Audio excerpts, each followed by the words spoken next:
오늘은 역대하 14장 말씀 통하여서 평화를 얻기 위해서는 이라는 제목으로 하나님 말씀 함께 나누도록 하겠습니다. 우리 옆에 계신 분 인사하시죠. 샬롬 반갑습니다. 참 잘 오셨습니다. 네, 우리 성도님들 우리 주일에 우리 일주일에 한 번씩 뵙는 분들도 많이 계신데 우리 교회에서 뵈니 참 너무나 멋지고 아름답고 건강하고 좋습니다.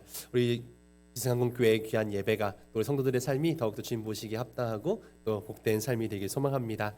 우리 김태우 집사님 기도되게 해주셨는데요. 우리 6월달 호국보훈의 달이고 이 땅의 평화를 생각하지 않을 수 없는 그런 귀하고 복된 달입니다. 우리가 이 6.25 전쟁이 있었던 이번 주가 6.25 전쟁이 있었던 날이기도 하고요. 이 땅의 평화를 위해서 또 그리스도인으로서 이 땅에 하나님의 평화가 이루어지기 위해서 함께 기도를 아니할 수 없습니다. 올해 이 1950년 6월 25일 있었던 전쟁 이 73주년 되고요. 휴전협정이 이루어진 지 70년이 되는 해입니다. 그럼에도 여전히 분단된 이 조국의 현실 또 전쟁의 이 소식이 그치지 않는 상황 속에서 하나님 은혜가 정말 이 땅 가운데 온전히 있어서 평화 통일의 시대가 속히 도래하기를 위해서 기도했으면 좋겠습니다. 이 땅의 3년간의 전쟁을 통해서 정말 이 한반도가 황폐화됐었을 겁니다. 초토화되었겠죠. 수많은 재산을 잃고 또 수많은 생명들이 죽어갔습니다. 아군과 적군 포함해서 정말 수백만 명의 사람들의 생명이 그렇게 정말 앗아져 갔습니다. 정말 6.25 전쟁을 통해서 우리가 뼈아픈 이 역사의 교훈을 느끼고 얼마나 자유가 고귀하고 소중한 것인가, 이 전쟁의 정말 아픈 역사를 통해서 우리가 이 평화가 얼마나 고귀한 것인가를 정말 뼈저리게 느껴야 할 줄 믿습니다. 이 아픔과 이 고통을 딛고 이 대한민국이 정말 민주주의 국가로 또 자유로운 나라로 이렇게 세계 경제에서의 아주 높은 그런 순위로 발전해온 이유가 어디 있을까? 정말 우리 선배들의 피땀에 흘린 그런 노력과 생명을 걸었던 그 희생, 또 하나님께 정말 눈물로 기도했던 우리 믿음의 선배들의 어떤 기도 속에서 하나님 주신 전적인 은혜가 아니었을까? 하나님께서 도와주시지 않았다면 어떻게 이런 은혜를 우리가 누릴 수 있을까 생각해 봅니다. 정말 온 세상 가운데에서 원조를 받는 가장 가난하고 가장 불쌍한 나라에서 정말 세상을 돕는, 또 세상의 평화를 지키기 위해서 정말 군대를 파견할 수 있는 그런 강한 나라로 세워주신 은혜에 참 감사한 일입니다. 우리가 이런 은혜를 계속해서 이어가기 위해서 하나님의 도우심이 필요합니다. 평화가 얼마나 소중하고 얼마나 고귀한 일인지, 우리도 전쟁의 역사를 되돌아볼 수 있는 여러 가지 많은 기념관들도 있고 가까운 곳에는 호국원도 있는데요.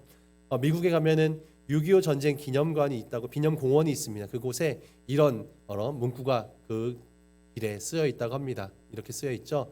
Freedom is not free. 네, 자유는 공짜로 주어지는 것이 아니다. 거저 주어지는 것이 아니다. 네, 실은 이 우리나라에 정말 이름도 몰랐던 그 동양의 작은 나라에 곳에 수많은 젊은 청년들이 와서 16개국의 나라의 젊은 장병들이 와서 피 흘려서 죽었고, 정말 많은 이 연고 없는 곳에서 수백 명씩 수천 명씩 와서 그렇게 생명을 잃고 돌아갔습니다. 이렇게 많은 이들의 헌신과 희생과 정말 피 흘림 속에서 평화가 지켜질 수 있었습니다.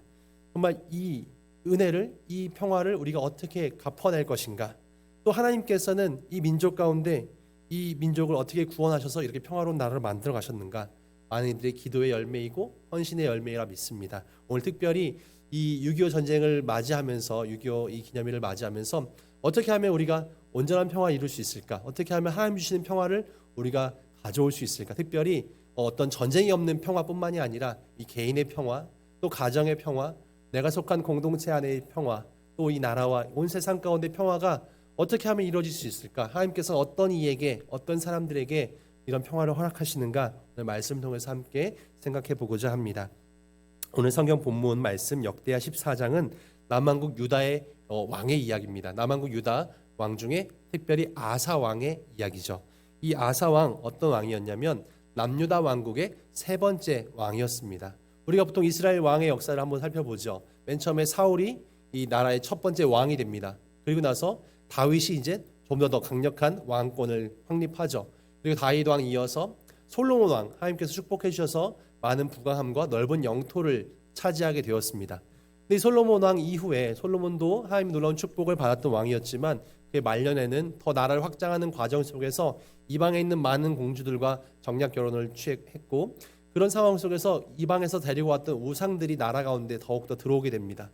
그러면서 나라가 점점점 쾌락과 어떤 유혹, 이런 죄악들에 빠져가게 되죠.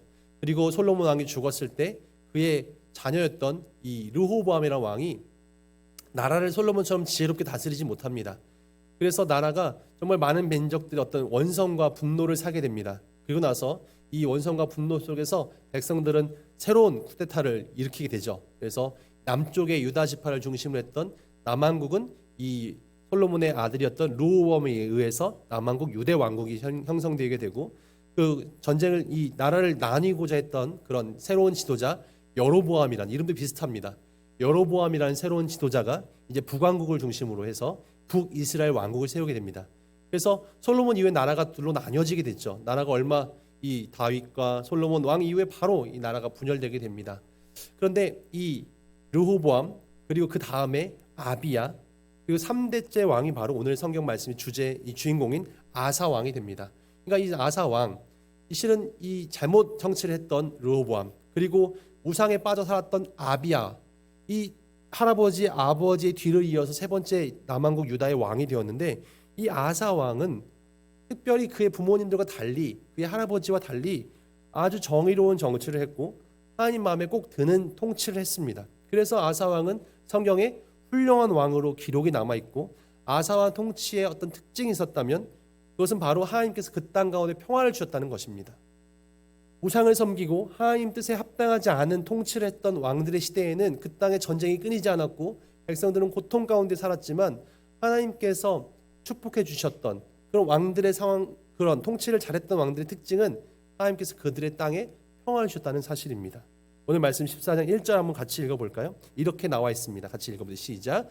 아비야가 그의 조상들과 함께 누움에 다윗성에 장사되고 그의 아들 아사가 대신하여 왕이 되니 그의 시대에 그의 땅이 10년 동안 평안하니라. 네, 뭐 겨우 10년이라고 생각할 수 있지만 정말 이 팔레스타인 지역이 전쟁이 없을 수 없는 그런 입지적인 지리적인 위치를 차지하고 있는 곳이었고요. 이 땅 대한민국도 그랬죠. 한반도 땅도 끊임없이 전쟁이 있었던 그런 곳이지 않습니까?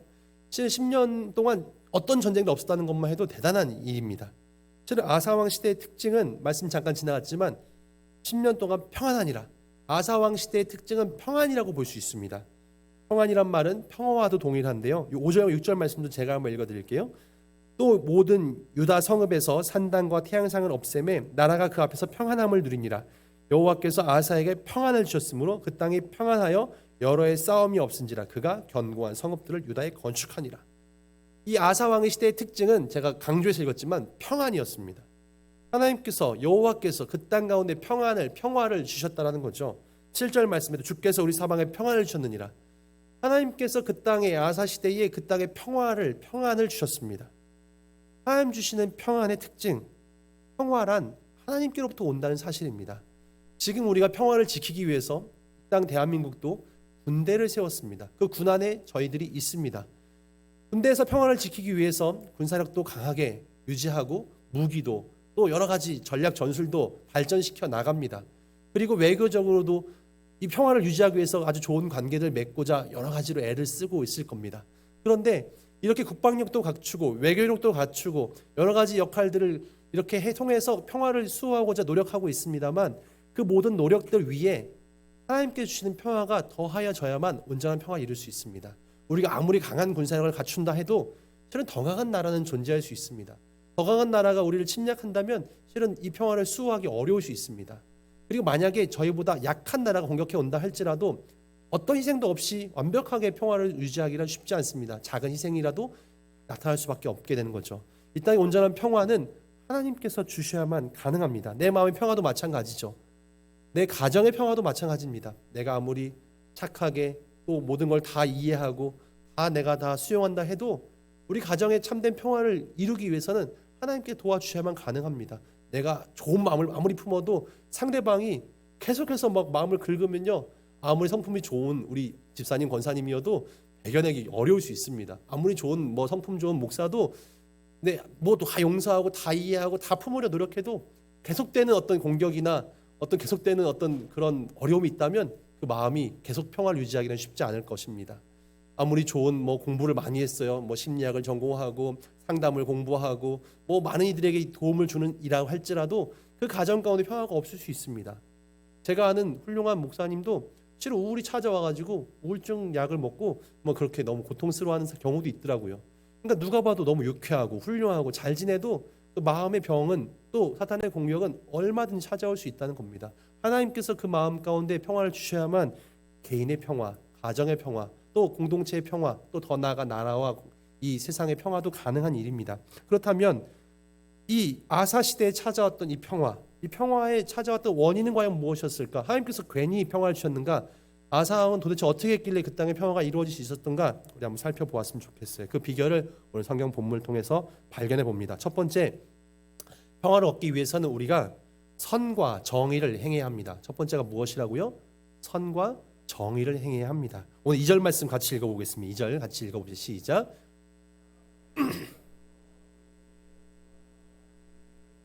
행하여. 아멘. 네, 선과 정의 무엇입니까? 보통 우리가 누구 왕이 선정을 베풀었다 이런 말들을 듣게 됩니다. 선과 정의죠.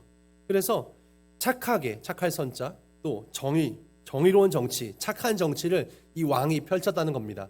아사 왕이 선과 정의를 행하였다. 그래서 반대로 얘기하면 평안이 오게 된 비결은 선과 정의였는데, 반대로 얘기하면 불의, 또 악하게 통치하면 평화는 오지 않는다는 것입니다. 불의함, 부정이 가득한 사회, 그런 사회에는 평화가 있을 수 없습니다. 원망함, 복수, 뭔가 미움, 증오, 그런 속에서는 평화가 있을 수 없습니다. 평화란 바로 정의로운 기초 위에, 정의라는 기초 위에 세워진다는 것입니다. 이 사회의 모든 구성원들이 각자의 사리사욕을 지키기 위해서, 채우기 위해서 모두가 목적과 수단을 가리지 않는다면 이 땅의 평화는 온전히 이루어질 수 없습니다. 어떤 강한 자에 의해서, 옛날에 박스 로마나라든지 박스 아메리카나 강한 힘을 가지고, 예를 들면 로마 제국이 온 유럽 모든 대륙을 다 이렇게 정복했어요. 그러자 커다란 전쟁은 없었습니다. 참 박스 로마의 평화가 이루었다. 더 이상 전쟁이 없었어. 하지만 그런 평화는 온전한 평화가 아니죠. 왜냐하면 그냥 그 강한 힘에 눌려서 더 이상 까불지 못하는, 실은 약소한 국가들이나 작은 이들은 늘 그 아래서 숨죽이고 있을 뿐입니다. 그건 참된 평화가 아니죠. 하지만 하나님께서 주시는 참된 평화는 정의가 이루어진 속에서 모두가 함께 정말 아름답게 그렇게 살아갈 수 있다면 하나님께서 그 땅에 평화를 주신다는 겁니다. 우리가 그리스도인들은 특별히 우리 대한민국 가운데 대한민국이 정의로운 사회가 되도록 기도해야 합니다. 그리고 내가 해야 될 정의로운 일들을 해나가야 합니다. 한국 교회가, 우리 그리스도인들이 한 사람 한 사람이 정의를 행하여 나갈 때, 정의를 실천할 때 그 속에서 평화가 시작됩니다. 정말 우리 대한민국이 정말 정의로운 나라인가? 정말 공의로운 나라인가? 내 스스로는 정의로운 삶을 살고 있는가? 우리 한국 민족이 정의로운 길로 가고 있는가 돌아보아야 합니다. 돌아보기 위해서는 뭔가 거울이 필요하죠. 보통 그런 얘기합니다. 카지노에는 시계도 없고 창문도 없고 거울도 없다고 합니다. 시간은 한 줄 모르게, 세상이 낮인지 밤인지 모르게, 또 거울을 통해서 내가 정말 얼마나 지금 상태가 어떤가 이런 걸 잘 보지 못하도록 그런 것들이 없다라고 이야기들 합니다. 우리가 그냥 바쁘게 정신없이 살다 보면 내가 지금 어떤 길로 가고 있는가를 못 돌아보게 됩니다. 그래서 우리에겐 성경 말씀이 있어요. 내가 성경을 통해서 내가 하나님 뜻에 합당하게 걸고 있는가, 정말 내가 분별력 있게 하나님 말씀에 맞게 살고 있는가, 특별히 이 사회가 공의에 서 있는지, 정의의 기초에 서 있는지, 정말 그렇게 우리는 하나님 말씀을 통해서 비추어 보아야 합니다. 미가서 6장 8절 잠깐 보시면 이렇게 말씀합니다. 사람아, 주께서 선한 것이 무엇임을 내게 보이셨나니 여호와께서 내게 구하시는 것은 오직 정의를 행하며 인자를 사랑하며 겸손하게 내 하나님과 함께 행하는 것이 아니냐. 아멘. 하나님께서 우리에게 바라시는 것은 오직 정의를 행하는 것, 그리고 인자를 사랑하는 것, 이렇게 이야기하십니다. 겸손하게 하나님과 함께 동행하는 것, 우리가 정의를 행하는 것, 인자, 우리 주변에 있는 이웃들을 사랑하는 것, 그리고 겸손하게 하나님과 함께 동행하는 것, 하나님은 이것만 바라신다는 거죠. 내가 다른 것들, 하나님께 많은 재물을 드리고 뭔가 대단하게 뭔가 신앙생활을 하는 것이 아니라 내가 행해야 될 정의롭게 살아갈 수 있는 것, 내가 정말 내 이웃들을 사랑하는 것, 실은 이것이면 하나님은 족하다는 겁니다. 그것 가운데 하나님께서는 평화를 주신다고 이야기합니다. 대한민국이 더욱더 점점 더 나아가고 있습니다. 점점 더 발전하고 더 좋아지고 있다고 저는 믿습니다. 더 부정부패에서 떠나서 더 정의로운 세상으로 나아가려 노력하고 있고, 하지만 여전히 우리 사회 가운데는 사회 문제가 많고 또 여러 가지 폭력과 여러 가지 문제들이 참 많죠. 그래서 이 전 세계 둘째가라면 아쉬울 만큼 여러 가지 범죄들, 자살, 여러 가지 폭력, 여러 가지 낙태, 고아의 문제, 수많은 문제들이 우리 사회에 만연합니다. 실은 우리가 잘 보려 하지 않고 우리 교회 성도들에게는 그런 문제가 덜하기 때문에 잘 보이지 않지만 세상은 정말 많은 문제들이 우리 가운데 주변에 있습니다. 이것들을 해결하기 위해 수많은 국력이 소모되고 있고 낭비되고 있고, 실은 근데 과연 우리 크리스찬들이 이 문제를 해결하기 위해서 얼마나 함께 하고 있는가? 이 사회를 정의롭게 만들기 위해서 우리가 어떤 노력과 기도를 하고 있는가? 실은 그리스도인들의 책임이 거기 따릅니다. 우리가 함께 정의로운 나라를 이뤄야만 함께 평화로운 나라를 만들어낼 수 있습니다. 부정부패가 만연한데 어떻게 평화로울 수 있겠습니까? 그리고 나서 하나님께서는 우리가 평화를 얻기 위해서는 우상을 척결해야 된다고 말씀하십니다. 오늘 말씀 3절 읽어보겠습니다. 3절 말씀 여러분과 함께 읽을게요. 시작. 이방 제단과 산당을 없애고 주상을 깨뜨리며 아세라 상을 찍고. 아멘. 아사왕은 먼저 본인이 할 수 있는 일, 내가 할 수 있는 왕으로서의 선과 정의로운 통치를 했습니다. 그리고 나서 백성들에게 이런 명령을 내립니다. 우리가 가지고 있는 이방의 신들을 위한 제단, 산당, 주상 다 깨뜨리고 특별히 대표적인 우상이었던 아세라상을 찍었다. 네. 주상은 노스로 만든 우상입니다. 모든 것들을 다 깨뜨리고 녹이고 불태웠습니다. 아세라상을 다 버려버렸습니다. 5절 말씀도 볼까요? 그렇게 하자 또 모든 유다 성읍에서 산당과 태양상을 없애매 나라가 그 앞에서 평안함을 누리니라. 모든 어떤 산당들, 태양상들 모든 것들 다 없애버렸습니다. 그러자 하나님께서 그 땅에 평안함을 주셨다는 겁니다. 하나님은 인격적인 하나님이세요. 실은 또 질투의 하나님이시기도 합니다. 나를 사랑하고 내가 사랑해서 창조한 이 땅의 백성들이 하나님을 사랑하기를 원하십니다. 그런데 하나님을 사랑하지 않고 우상을 사랑하고 다른 것들의 마음을 뺏기면 하나님은 마음 아파하시고 실은 좋아하지 않으십니다. 하나님께서는 나를 사랑하고 나를 섬기는 백성에게 평화를, 은혜를, 축복을 주시겠다 약속하셨기 때문에 그렇게 되어야만 평화가 가능합니다. 그런 우상이 우리의 마음을 깨뜨리고 평화를 깨뜨립니다. 보시면 아사왕은 대단한 종교 개혁가였어요. 이 솔로몬 시대부터 쌓아져 왔던 온 이 국가의 우상이 너무나 많았습니다. 우리가 읽진 않았지만 15장 뒤에 보면요, 그의 어머니였던 마아가가 나오는데 이 마아가한 여인이 실은 태후 아니겠어요? 왕의 어머니니까. 실은 이 왕이 철저하게 우상을 다 없애는 정책을 펼치는데 끝까지 자기가 가지고 있는 아세라상을 내놓지 않습니다. 야, 나는 좀 봐줘. 난 이거 버릴 수 없어 라고 버티는 거죠. 왕이 얘기합니다. 어머니라 할지라도 우상을 다 내놓아야 다 버려야 됩니다. 하나님께서 평화를 주시기 위해서는, 축복을 주시기 위해서는 이 땅에 우상은 존재할 수 없습니다. 우리 가정부터 똑바로 해야죠. 내놓으십시오. 근데 어머니는 끝까지 야, 너 내 아들이 나한테 함부로 할 거야? 말 안 듣습니다. 그러자 이 아사왕은 어머니를 태후의 위치에서 폐위시켜 버립니다. 그 정도로 철저하게 우상을 척결하고자 노력했던 이 아사왕, 이 시대에 하나님께서는 평화를 허락하셨고 축복을 경험하게 하셨습니다. 우리에게 있어서 우상은 과연 무엇입니까? 너무나 많이 듣는 이야기죠. 우리가 다른 신을 섬기거나 다른 어떤 고여있는 우상을 가지고 있지는 않습니다. 하지만 우리가 하나님을 더 사랑하는 것들이 있습니다. 가끔 그것이 돈이 되기도 하고, 가끔 그것이 명예가 되기도 하고, 가끔 그것이 사람들의 어떤 시선이 되기도 하고, 가끔 내 가족이 되기도 하고, 실은 내 자녀가 되는 경우도 참 많이 있습니다. 실은 내가 하나님을 더 사랑하는 것들, 세상에 즐거움을 주는 것들, 내가 하는 취미나 내가 하고 있는 어떤 그런 위락 시설들, 뭐 먹을 것들, 입는 것들, 즉 이런 것들이 내가 하나님을 더 사랑하게 되는 순간들이 찾아올 수 있습니다. 내가 힘들고 어려울 때 가장 먼저 생각나는 것, 하나님이 아니라 힘 있는 사람이나 도움을 주신 사람이 생각난다면 실은 그런 것들이 우리의 우상이 될 수도 있다는 것이죠. 우리 이런 우상들을 던져버릴 때, 이런 우상들보다 내가 하나님을 더 사랑하게 될 때 진정한 평안이 찾아옵니다. 왜? 우상들은 내게 온전한 평안을 주지 못하고 우상이 모든 기쁨을 주지 못합니다. 우상을 통해서 뭔가 얻어지지 못한다면 실은 돈을 추구하고 해결할 수 있을 거라 생각했어요. 근데 돈으로도 해결할 수 없는 문제가 발생하면 우리 마음의 평화가 떠나가게 되는 것이죠. 하나님은 실은 그런 우상들을 다 내어쫓는 그 사람에게 마음의 평화를 허락하십니다. 그리고 세 번째, 아사왕의 시대의 평화를 주기 위해서 아사왕은 어떻게 합니까? 4절 말씀도 볼까요? 그는 하나님을 찾습니다. 같이 읽어보시죠. 시작. 유다 사람에게 명하여 그 조상들의 하나님 여호와를 찾게 하며 그의 율법과 명령을 행하게 하고. 아멘. 아사왕은요, 온 백성에게 첫 번째 우상을 다 내버리자, 다 태우자 얘기했고요. 두 번째는 그가 가지고 있는 그들의 마음속에서 하나님을 찾기를 강조합니다.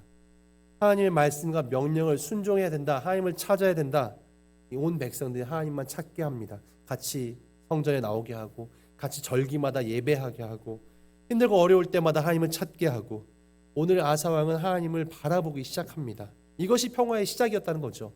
우리가 해야 될 평화의 시작은 바로 하나님을 바라보는 것에서부터 시작됩니다. 7절 말씀 제가 읽어드립니다. 아사가 일찍이 유다 사람에게 이르되 우리가 우리 하나님 여호와를 찾았으므로 이 땅이 아직 우리 앞에 있나니 우리가 이 성읍들을 건축하고 그 주위에 성곽과 망대와 문과 빗장을 만들자. 우리가 주를 찾았으므로 주께서 우리 사방에 평안을 주셨느니라 하고 이에 그들이 성읍을 형통하게 건축하였더라. 아멘.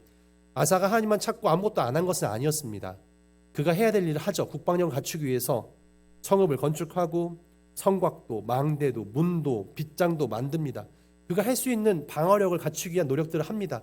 그런데 그가 했던 일은 무엇이냐면 이런 일들을 함에 있어서 하나님을 찾음으로 이르는 일들이 가능했다는 것이죠. 그리고 이것들이 그냥 세워지는 것이 아니라 형통하게 건축되기 위해서는 하나님을 찾을 수밖에 없었다라고 이야기합니다. 우리가 하고 있는 모든 평화를 위한 노력들이 있습니다. 부인으로서 해야 될 노력들도 많이 있습니다. 근데 이것들 중에 먼저 되어야 될 일은 하나님을 찾을 때 다른 일들이 우리를 방해하지 못하게 만듭니다. 느헤미야 시대 때도 느헤미야가 성벽을 건축하는데 그가 성벽을 쌓지 못하도록 방해하는 사람들이 참 많았습니다. 주변에서 그들이 든든히 세워지지 못하도록 와서 공격하고 방해하고 흔들어 놓습니다. 그때마다 하나님 먼저 찾는 일들을 버리죠. 그 다음에 조를 짜서 방어하게 하고 이 땅 그 성벽 공사를 이뤄가는 느헤미야 모습도 볼 수 있었어요. 하나님을 찾으면 하나님께서는 평화를 허락하시고 우리가 해야 될 일을 잘할 수 있도록 지혜도 주시고 상황도 조성해 주십니다.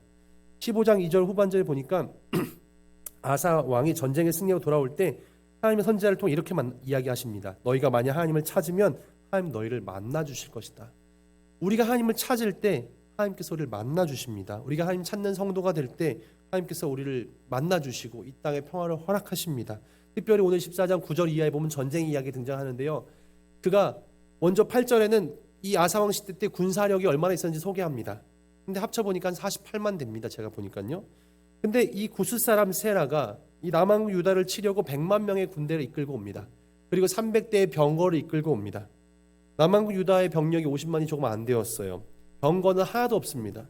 병력도 2배 이상 차이 나고 강한 군사력을 가진 장비가 없습니다. 그러면 당연히 걱정되는 거죠. 도와줄 리가 없습니다.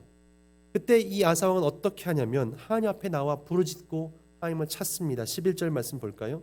아사가 그의 하나님 여호와께 부르짖어 이르되 여호와여 힘이 강한 자와 약한 자 사이에는 주밖에 도와줄 리가 없사오니 오직 우리 하나님 여호와여 우리를 도우소서. 우리가 주를 의지하오며 주의 이름을 의탁하옵고 이 많은 무리를 치러 왔나이다. 여호와여 주는 우리 하나님이시오니 원하건대 사람이 주를 이기지 못하게 하옵소서. 이렇게 그는 기도합니다. 하나님 지금 도와줄 자가 없습니다. 우리는 약합니다. 하지만 하나님께서 우리를 도와주실 수 믿습니다. 우리를 도와주십시오 라고 이야기합니다. 하나님만 바라보고 하나님만 의지하는 아사왕, 하나님께서는 그를 안 도와줄 수 없는 거죠. 그를 도와주십니다. 결국은 전쟁에서 승리케 하시는 거죠. 우리 가정에도 우리 삶에도 우리 공동체에도 여러 가지 문제는 있습니다. 평화롭지 않은 상황들이 생깁니다. 우리 마음을 흔들고 걱정되게 만들고 어려움을 줍니다. 하지만 이럴 때 우리가 해야 될 일은 무엇인가? 구체적으로 기도하는 거죠. 하나님 찾는 건 거의 어떻게 하는 겁니까? 구체적으로 기도하는 겁니다. 저도 이런 기도는 종종 합니다. 하나님 이 땅에 평화를 주십시오. 평화 통일 시대를 오게 하여 주십시오. 우리 부대 건강하게 해주십시오. 안전하게 해주십시오. 성도들 가정에 평안을 주십시오. 굉장히 필요한 기도고 의미 있는 기도라 생각합니다. 근데 구체적으로 기도하는 거죠. 내가 하나님을 찾는다는 것은 무엇이냐? 지금 이 집사님 상황에 이런 문제가 있는데요. 이런 집사님의 건강에 이런 문제가 있는데요. 우리 부대 어느 부대에 이런 문제가 있습니다. 하나님 구체적인 상황 가운데 아주 세세한 부분까지 하나님께 내어 맡기는 거죠. 이게 지금 내 지혜로 내 힘으로 내 능력으로 해결되지 않습니다. 근데 하나님께서 도우시면 이 일이 가능합니다. 하나님께서 해결해 주셔야만 합니다. 작은 기도부터 하나님을 찾는 것은 하나님께서 정말 역사하심을 내가 믿고 의지하는 거죠. 이 땅의 평화 하나님께서 허락해 주시고 믿습니다. 이 땅의 평화 통일의 시대 하나님께서 허락하시고 믿습니다. 그런데 이게 너무 좀 구체적이지 않아요. 좀 막연해요. 근데 하나님께서 이루실 걸 믿고 기도하는 거죠. 근데 그분 플러스, 왜냐면 이걸 기도해도 당장 답이 내일 오늘 당장 나오지 않으니까요. 근데 내가 지금 당장 오늘 당장 답을 구해야 되는 기도들이 있어요. 하나님 내가 지금 이 부분 때문에 너무 고민됩니다.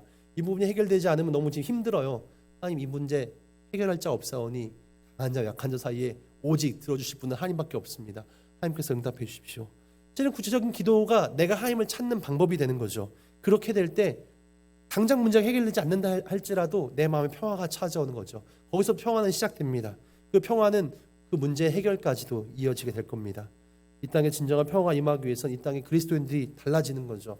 내가 정말 선과 정의를 행할 때, 내가 하나님을 더 사랑했던 우상을 내어 던지고 하나님만 의지할 때, 그리고 하나님을 찾고 구체적으로 기도할 때 하나님께서는 그런 민족에, 그런 사람들에게 평화를 허락하십니다.